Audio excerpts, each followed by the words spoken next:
This week I'm testing the Skoda Kodiaq, and these are my top 3 family-friendly baby drive features.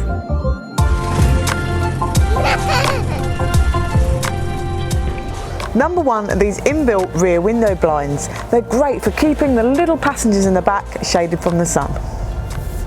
Number 2 is the Kodiaq is actually full of little family-friendly features. Like, it's got a great seatbelt removal visual on the dash here. Also on the door panels here, there's individual child locks for those second row doors, which is really handy.